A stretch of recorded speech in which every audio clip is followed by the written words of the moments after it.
नमस्कार दोस्तों, और स्वागत है आप सभी का एक बार फिर से हमारे YouTube channel Bhim education centre पर। और यहाँ पर जैसा कि आप जानते हैं, UP board high school and intermediate वाले बच्चों के लिए क्लासेस शुरू की गई हैं। और यहाँ पर हम इंग्लिश ग्रामर को क्या है बिल्कुल जीरो से पढ़ा रहे हैं। और सारे जो ग्रामर है वो खत्म कराने की क्या है हमने पेपर से पहले क्या है प्रण लिया है, यानी कि हम ये कराएंगे ही पेपर से पहले सारी चीजें अच्छी से कराएंगे। तो हमने थोड़ा सा जान लिया है, हालांकि इससे पहली क्लास में प्रेजेंट इंडेफिनिट टेंस का पार्ट 1 हमने डाल दिया है, यानी कि हमने अपलोड कर दिया है वीडियो। अगर आपने नहीं देखा है तो आप चैनल पर जाकर देख सकते हैं, बहुत अच्छे से सारी चीजें समझाई गई हैं। आज के वीडियो में हम थोड़ा और आगे चलेंगे और आज प्रेजेंट टेंस को पूरा खत्म करेंगे, यानी कि प्रेजेंट इंडेफिनिट टेंस को हम पूरी तरह से आज खत्म करेंगे। इससे पहली क्लास में हमने जान लिया है प्रेजेंट इंडेफिनिट टेंस की पहचान और हम कितने तरह के सेंटेंस बनाते हैं, जैसे कि 2 प्रकार के मैंने बताए हैं, असर्टिव सेंटेंस और इंटरोगेटिव सेंटेंस। उसमें फिर हमने दो पार्ट दोनों के बताए हैं। असर्टिव सेंटेंस को हम 2 भागों में बांट देते हैं, पॉजिटिव यानी कि अफर्मेटिव भी जिसे हम कह सकते हैं। उसके बाद दूसरा पार्ट है वो है नेगेटिव, ठीक है। और जो इंटरोगेटिव सेंटेंस है उसको भी हमने 2 भाग में बांट कर पढ़ा है, यानी कि फर्स्ट टाइप और सेकेंड टाइप। अब हम आगे चलते हैं और आज बात करेंगे हम क्या है नेगेटिव सेंटेंस की। नेगेटिव सेंटेंस की आज हम यहां पर बात करने वाले हैं, यानी कि नकारात्मक वाक्य। नकारात्मक, अब नकारात्मक का मतलब है कि हमें नहीं आपको देखने को मिलने वाला है, ठीक है। अभी हमें यहाँ पर नेगेटिव सेंटेंस शुरू करने से पहले मैं थोड़ा सा आपको बता देता हूं। जब हम नेगेटिव सेंटेंस पढ़ रहे होते हैं प्रेजेंट इंडेफिनिट टेंस का, तो इससे पहले जब हमने पॉजिटिव सेंटेंस पढ़ा तो उसमें हमने सब्जेक्ट के तुरंत बाद एक वर्ब का यूज किया, जिसे हम मेन वर्ब के नाम से जानते हैं। मेन वर्ब के नाम से जानते हैं। और अगर हम हिंदी में बात करते हैं तो मुख्य क्रिया उसे कहते हैं। और मुख्य क्रिया का मतलब ही होता है कि जो वाक्य में काम किया गया है कर्ता के द्वारा, यानी कि कर्ता ने जो कार्य किया है उसी को हम क्या है मुख्य क्रिया कहते हैं, फिर मुख्य काम भी आप उसे कह सकते हैं। इसके बाद जब हम नेगेटिव सेंटेंस पढ़ते हैं तो यहाँ पर हमें एक नई चीज देखने को मिलती है और उसका नाम होता है हेल्पिंग वर्ब, या फिर हम इसे ऑक्सिलरी वर्ब भी कह देते हैं। अब यहाँ पर जो हेल्पिंग वर्ब यूज होगी वो 2 यूज होगी, यानी कि एक होगी आपको डू और एक होगी डज। अब यहाँ पर थोड़ा सा ध्यान से समझेंगे, ये क्या है हेल्पिंग वर्ब आ जाती है इसके बाद। अब ये ऐसे मतलब कि ये स्वतंत्र रूप से प्रयोग नहीं होंगी। जब यहाँ पर नहीं शब्द आएगा तो इनके साथ क्या है नोट भी हमें लगाना होगा। डू डज के साथ हमें नोट का यूज करना होगा। और यहाँ पर थोड़ा सा नियम क्या है परिवर्तित हो जाएगा। यहाँ पर हम क्या है वर्ब की फर्स्ट फॉर्म यूज करनी है हमें प्रत्येक कर्ता के साथ, ठीक है। वो चाहे एक वचन हो या फिर वो बहुवचन हो, दोनों के साथ ही क्या है हम यूज करेंगे इसका वर्ब की फर्स्ट फॉर्म का, यानी कि मेन वर्ब की फर्स्ट फॉर्म का। अब ये जो वर्ब की फर्स्ट फॉर्म है यही क्या है यहाँ पर मेन वर्ब का काम करेगी। और जो सहायक क्रिया यानी कि हेल्पिंग वर्ब है ये क्या है अलग से हमें लगानी होगी। और ये हमेशा याद रखेंगे कि हेल्पिंग वर्ब मेन वर्ब से पहले लगाई जाती है। अब यहाँ पर थोड़ा सा देखेंगे कि हम डू डज का यूज किस तरह से कर सकते हैं। रूल नंबर यहाँ पर 1 लिखेंगे, रूल नंबर 1। और रूल नंबर 1 में मैं ज्यादा लिखवाऊंगा नहीं, यहाँ पर समझाने की ज्यादा कोशिश करते हैं। देखो क्या होता है जब यहाँ पर डू डज आ जाते हैं, ये 2 हेल्पिंग वर्ब क्या है आ जाती हैं। तो हमने पिछली क्लास है हमने उसमें जान लिया है एक वचन के कर्ता और बहुवचन के कर्ता क्या होते हैं। यहाँ पर थोड़ा सा क्या है गौर देंगे, जो डू है वो बहुवचन के कर्ताओं के साथ होता है यूज, ठीक है। बहुवचन के जो कर्ता होंगे यानी कि जो प्लूरल सब्जेक्ट होंगे उनके साथ हम डू का यूज करेंगे। और जो एक वचन के यानी कि जो सिंगुलर होंगे यहां पर लिख सकते हैं प्लूरल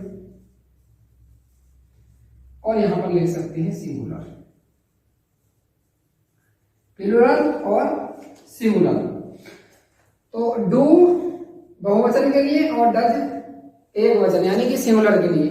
अब याद रखेंगे दोनों के साथ ही हमें क्या है नहीं शब्द के लिए नोट लगाना है और दोनों के ही साथ में हमें वर्ब की फर्स्ट फॉर्म लगाना है। और यहाँ पर अभी मैं स्ट्रक्चर नहीं ले रहा हूं, अभी मैं इसे ही समझा रहा हूँ, ठीक है। स्ट्रक्चर हम नेक्स्ट स्लाइड में देखेंगे। तो डू डज के साथ नोट लगाएंगे और वर्ब की फर्स्ट फॉर्म लगाएंगे। दोनों ही कर्ताओं के साथ, वो या एक वचन का हो या फिर वो बहुवचन का हो। अब जो स्ट्रक्चर है हमारी कुछ इस तरह से होगी।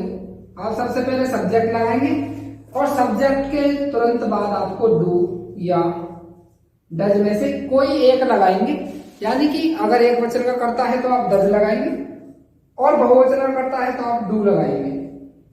उसके बाद यहाँ पर नोट लगाएंगे नहीं शब्द के लिए, ठीक है। और नहीं शब्द के तुरंत बाद यानी कि नोट के बाद वर्ब की फर्स्ट फॉर्म लगाएंगे, फिर ऑब्जेक्ट लगाएंगे और उसके बाद आप अदर वर्ड, और यहाँ पर भी क्या है आप फुल स्टॉप का प्रयोग अवश्य करेंगे, ठीक है। तो ये जो स्ट्रक्चर है सब्जेक्ट प्लस डू या does plus not plus verb की first form plus object plus other word, इस पर क्या है हम नेगेटिव सेंटेंस को पूरी तरह से खत्म करने वाले हैं। तो यहाँ पर एक ही नियम होता है और इसी से हम क्या है ये समझते हैं। दूसरा नियम भी हम देखेंगे। अभी यहाँ पर क्या है हम एक एग्जाम्पल इधर ले लेते हैं, वह है उपन्यास नहीं पढ़ता है। वह उपन्यास नहीं पढ़ता है। तो यहां पर क्या है नहीं आया है और पहचान हमने जान ही ली है कि ताहे तीहे तेहे आएंगे। तो ही के लिए यहाँ पर क्या वह के लिए हम ही लगाएंगे क्योंकि ये एक वचन का करता है और वह का मतलब ही होता है ही, ठीक है। और ही के साथ हम क्या लगाएंगे डज लगाएंगे और डज के बाद नोट लगाएंगे, ही डज नोट। अब यहाँ पर जो क्रिया है यानी कि देख सकते हैं वर्ब, यहाँ पर क्या है रीड, और रीड का मतलब ये होता है पढ़ना, और पढ़ता है तो हम यहाँ पर वर्ब की फर्स्ट फॉर्म लेंगे क्योंकि प्रेजेंट टेंस हम यहाँ पर पढ़ रहे हैं। तो यहाँ पर लगाएंगे the novel. He does not read the novel.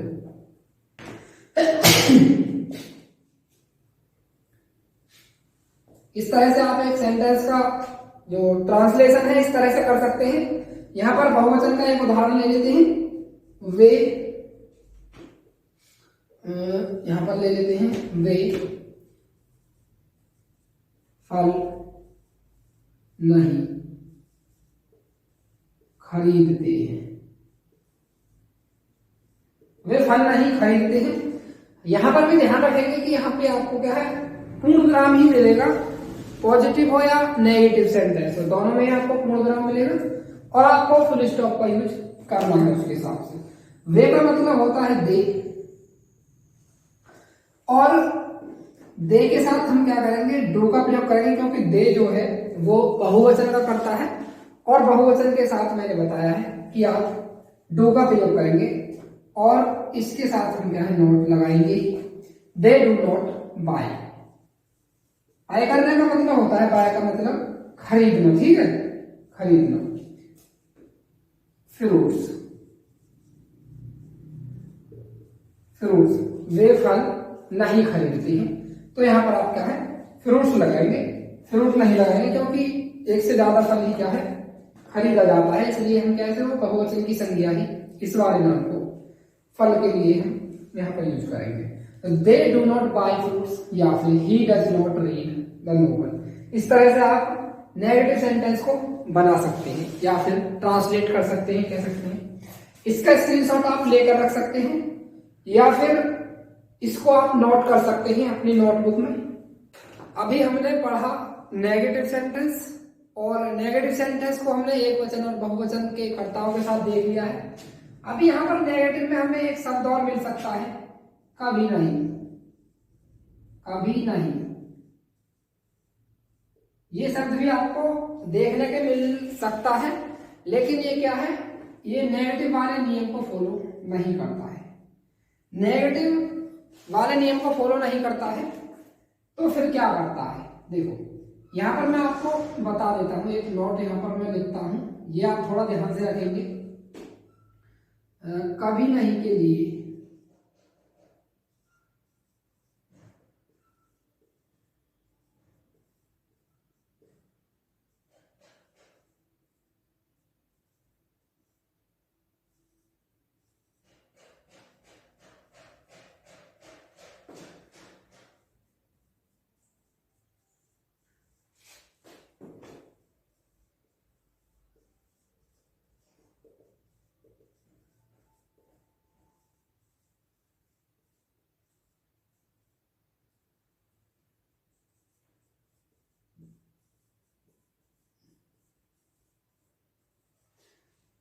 यहाँ पर मैंने लिखा है कभी नहीं के लिए वही नियम लागू होता है जो पॉजिटिव सेंटेंस में लागू होता है। सबसे पहले यहाँ पर कभी नहीं के लिए हम पहले बता देता हूँ कि नेवर का हम यहाँ पर यूज करेंगे। कभी नहीं के लिए आप नेवर का यूज करेंगे। ऐसे सेंटेंस अगर आपके सामने आता है कोई, तो कभी नहीं के लिए आप नेवर लगाएंगे।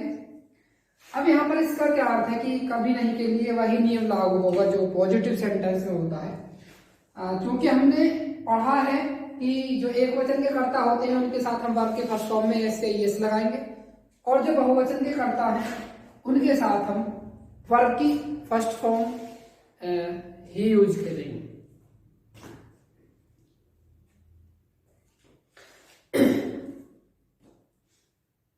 अब यहाँ पर जो कभी नहीं का मतलब है कि कब, तो उनके साथ हम वर्ब की फर्स्ट फॉर्म का ही यूज करेंगे। ठीक है, तो जो नियम हमने पॉजिटिव में पढ़ा वही यहाँ पर लागू होगा। तो कुछ इस तरह से आप लिख सकते हैं। सबसे पहले आप सब्जेक्ट लगाएंगे, और अगर कभी नहीं शब्द आपको मिला है तो इसके लिए आप सब्जेक्ट के बाद ही नेवर लगाएंगे। ठीक है, फिर आप इसके बाद वर्ब की फर्स्ट फॉर्म, और अगर एक वचन का करता है तो एस से ईएस लगाएंगे, क्योंकि पॉजिटिव में यही नियम लागू होता है। और अगर बहुवचन का करता है तो आप एस से ईएस नहीं लगाएंगे, इसी को याद रखेंगे। फिर उसके बाद आप ऑब्जेक्ट लगाएंगे, अदर वर्ड लगाएंगे और फुल स्टॉप लगाएंगे। इस तरह से क्या है, आप एक सेंटेंस का निर्माण करेंगे, या फिर इस तरह से आप एक सेंटेंस को ट्रांसलेट करेंगे। एक उदाहरण से समझते हैं। राम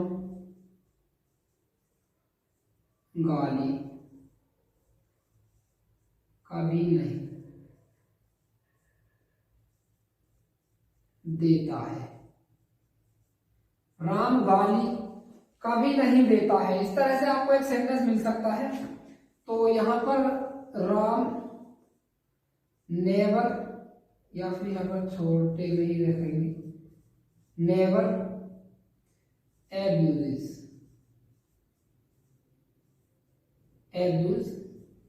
ठीक है, एब्यूज। राम नेवर एब्यूज, कभी नहीं के लिए क्या है, हमने नेवर का यूज किया है।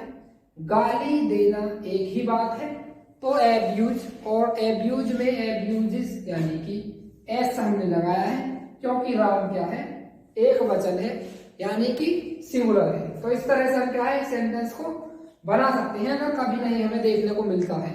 अगर यहाँ पर राम की जगह पर हम आ जाए, यानी कि हम गाली कभी नहीं देते हैं, या फिर यहाँ पर कह सकते हैं कि अगर बहुवचन का कोई करता है यानी कि सब्जेक्ट, तो फिर हम यहाँ पर एब्यूज नहीं करेंगे, एब्यूज का ही हम यूज करेंगे, यानी कि वर्ब की फर्स्ट फॉर्म का ही हम यूज करेंगे। ठीक है, तो ये नियम है नेगेटिव सेंटेंसेस के लिए। ठीक है, अब बात करते हैं इंटेरोगेटिव सेंटेंस को हम किस तरह से ट्रांसलेट कर सकते हैं। तो हमने यहाँ पर इंटेरोगेटिव सेंटेंस लिख दिया है, और इंटेरोगेटिव सेंटेंस का मतलब ही होता है प्रश्नवाचक वाक्य। ठीक है, प्रश्नवाचक वाक्य मैंने जैसे कि टाइप बता ही दिया है पिछली क्लास में, लेकिन फिर भी मैं क्या है यहाँ पर एक बार आपको थोड़ा यहाँ पर डिटेल में और बता देता हूँ। देखो, सबसे पहले आपको जो सेंटेंस होंगे इंटेरोगेटिव, वो दो टाइप में आपको मिल सकते हैं। एक फर्स्ट टाइप और दूसरा होगा सेकंड टाइप। दूसरा होगा सेकंड टाइप। हमेशा ये वाले सेंटेंस होते हैं क्या से शुरू, और इनके बीच में आता है क्वेश्चन वर्ड। अब वो क्वेश्चन वर्ड कोई भी हो सकता है, जैसे कि क्या, क्यों, कब, कैसे, किसको, किसने, कितना, कितने, इस तरह के शब्द आपको देखने को मिल सकते हैं इस जगह पर। इस जगह पर का मतलब है कि सेंटेंस के बीच में, यानी कि यहाँ पर आपको क्रिया मिल सकती है, यहाँ पर आपको कर्ता यानी कि सब्जेक्ट मिल सकता है, और बीच में आपको प्रश्नवाचक शब्द यानी कि क्वेश्चन वर्ड देखने को मिल सकता है। सबसे पहले हम यहाँ पर बात करेंगे जो क्या से शुरू होने वाले, यानी कि first type of interrogative sentence. सबसे पहले हम यहाँ पर बात कर रहे हैं प्रेजेंट इंडेफिनिट टेंस की, तो हम इसी के हिसाब से देखेंगे। और मैंने जो इसका बेस है वो पिछले क्लास में सारा कुछ समझा दिया है कि हमें किस तरह से एक सेंटेंस को ट्रांसलेट करते हैं इंटेरोगेटिव सेंटेंस में। तो जब सेंटेंस क्या से शुरू होगा तो आप क्या के लिए अंग्रेजी यहाँ पर व्हाट का प्रयोग तो करेंगे ही नहीं। अब क्यों नहीं करेंगे? क्योंकि जब कोई सेंटेंस क्या से शुरू होता है तो हम उसके लिए जिस टेंस में है उसके लिए हम उसी की हेल्पिंग वर्ब का यूज करते हैं। यानी कि यहाँ पर हम प्रेजेंट इंडेफिनिट टेंस पढ़ रहे हैं तो हमें डू या डज में से किसी का यूज करना होगा। फिर उसके बाद हमें सब्जेक्ट लगाना होता है। और हमेशा याद रखेंगे कि जब हम नेगेटिव और इंटरोगेटिव सेंटेंस में प्रवेश करते हैं तो वर्ब में परिवर्तन होना बंद हो जाता है, अर्थात वर्ब के फर्स्ट फॉर्म का ही हम यूज करते हैं। ठीक है, इसके बाद हम यहाँ पर ऑब्जेक्ट लगाएंगे और अदर वर्ड लगाएंगे। क्वेश्चन मार्क लगाना ना भूलें, क्योंकि यहीं से पहचान होती है कि ये इंटरोगेटिव सेंटेंस है। जैसे कि क्या तुम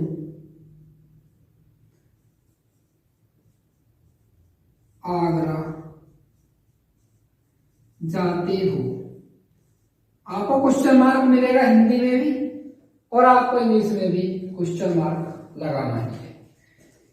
क्या तुम आगरा जाते हो, क्योंकि यहाँ पर तुम बहुवचन है और नेगेटिव में मैंने बता दिया है कि बहुवचन के साथ हम किसका यूज करेंगे, डू का यूज करेंगे। ऐसा नहीं है कि हम डू का प्रयोग सिर्फ नेगेटिव में करेंगे।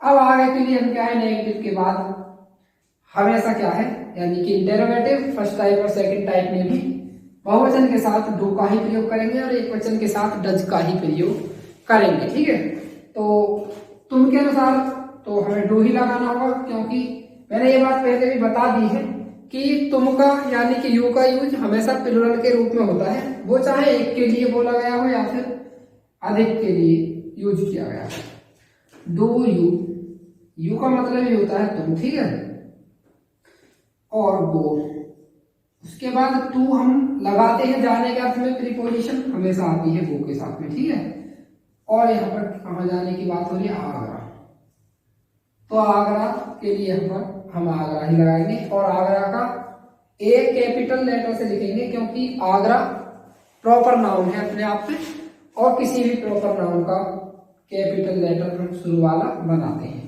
Do you go to Agra, तो इस तरह से हम एक सेंटेंस को ट्रांसलेट कर सकते हैं फर्स्ट टाइप ऑफ इंटरोगेटिव। ठीक है, अब यहाँ पर हम क्या है, ये वाला मिटा लेते हैं और हम देखेंगे अब सेकंड टाइप। तो आप पे नोट कर सकते हैं, यानी कर लिया होगा या फिर, तो आप साथ के साथ नोट ना करें, पहले समझ लें, चीजों को समझते रहें और करते रहें। देखो अब मैं यहाँ पर थोड़ा सा आपको बता देता हूँ होता क्या है। जब हम सेकंड टाइप की बात कर रहे हैं तो क्वेश्चन वर्ड आता है बीच में, लेकिन जब हम इसको ट्रांसलेट कर रहे होते हैं तो इसकी अंग्रेजी लगाई जाती है सबसे पहले।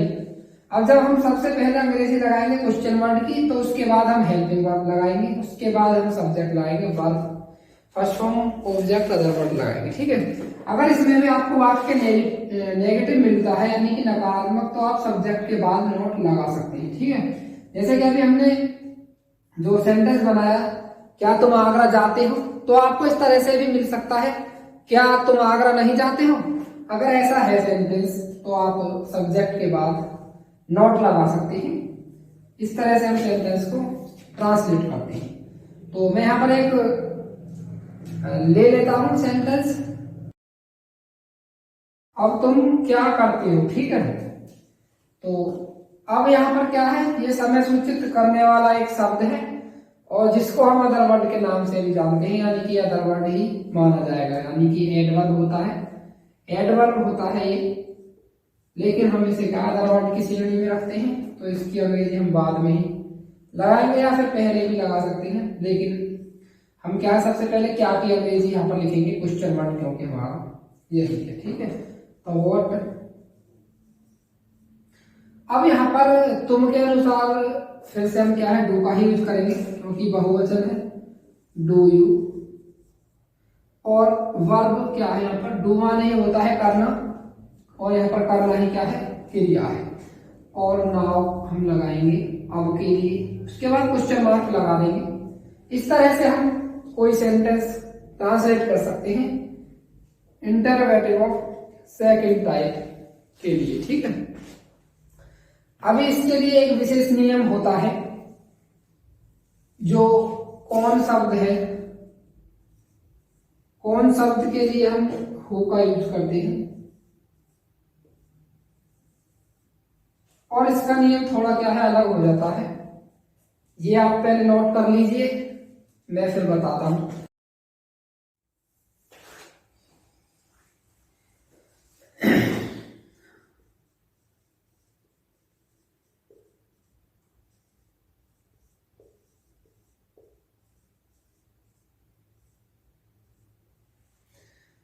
यहां पर जब हम बात कर रहे हैं हु की, तो अगर इस तरह से आपको सेंटेंस मिलेगा प्रेजेंट इंडेफिनिट टेंस में, तो आपको किसी शब्द को मिलेगा नहीं, कौन ही आपको मिलेगा।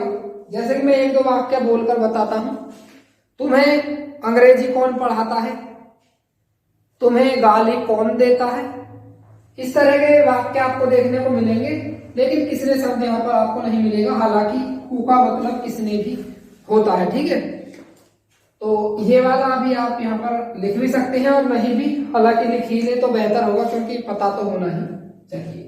देखो क्या होता है, इसके लिए मैं एक नोट लिखूंगा, और वही नोट क्या है यहाँ पर भी, जो हमने नेवर के लिए नोट लिखा था सेम वही यहाँ पर भी क्या है, लागू होता है। यानी कि जो नियम पॉजिटिव में लगते हैं, ठीक है, पॉजिटिव वाले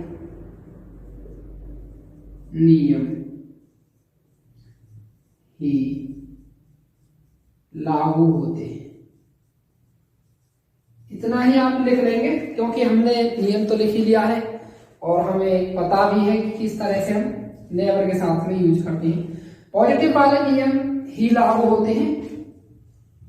अब यहाँ पर पॉजिटिव वाले ही नियम लागू होने का जो अर्थ है, अब हम हु के लिए विशेष क्यों पढ़ रहे हैं, ये हमारे लिए जानना ज्यादा जरूरी है। तो हु जो है, इसे हम एक सब्जेक्ट के रूप में, क्या है, सब्जेक्ट के रूप में प्रयोग करते हैं, ठीक है, ये आप याद रखेंगे।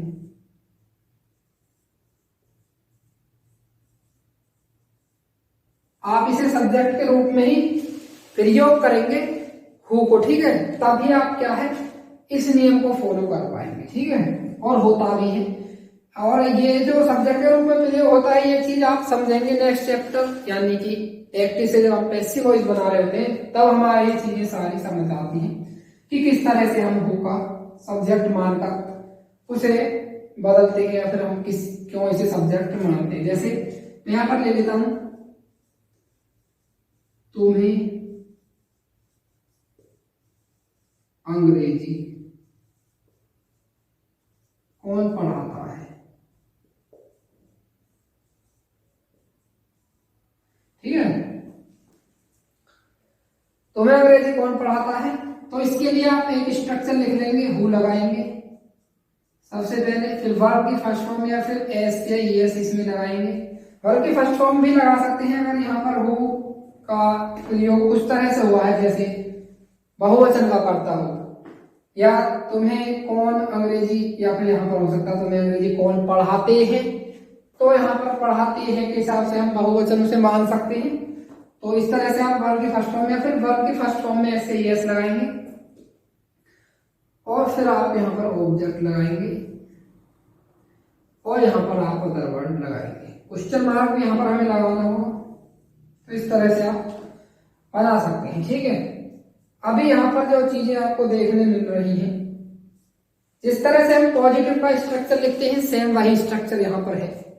अगर हम हु के स्थान पर सब्जेक्ट लगा दें, तो आगे का स्ट्रक्चर बिल्कुल सेम है, बस यहाँ पर क्वेश्चन मार्क का क्या है, थोड़ा अंतर आया है, बाकी का सारा कुछ सेम है। तो हु और पढ़ाता है तो एक वचन ही माना जाएगा, ठीक है। टीच होता है पढ़ाना, ठीक है, और ऑब्जेक्ट के लिए हम यहाँ पर यू का यूज करेंगे, टीच यू और इंग्लिश। अब यहाँ पर आप देख रहे हैं हु टीच यू इंग्लिश, एक तो यहाँ पर यू आया है और एक इंग्लिश आया है। यहाँ पर दो ऑब्जेक्ट आपको देखने को मिले हैं। यहाँ पर ये दो ऑब्जेक्ट जो यूज हुए हैं इनको क्या नाम देंगे? ये बात थोड़ी ज्यादा बड़ी हो जाती है, तो ये क्या है, इनके लिए एक विशेष क्लास होगा जिसमें मैं ये ही चीज समझाऊंगा। ऑब्जेक्ट क्या होता है, कितने प्रकार के होते हैं, किस तरह से यूज कर सकते हैं। तो आज का जो वीडियो है हम यहीं पर समाप्त करेंगे, क्योंकि हमारा प्रेजेंट इंडेफिनिट टेंस पूरी तरह से खत्म हो चुका है और हमने आज क्या है, पूरी तरह से प्रेजेंट इंडेफिनिट टेंस को खत्म कर लिया है। इंटरोगेटिव सेंटेंस तक हम सारी चीजों को करते हैं। इसके बाद जो नेक्स्ट क्लास होगी वो एक विशेष क्लास होगी, और वो विशेष क्लास इसलिए होगी क्योंकि जितने भी टेंस हम पढ़ते हैं उस क्लास में जो मटेरियल मैं आपको देने वाला हूं उस मटेरियल का यूज हर एक टेंस में होता है।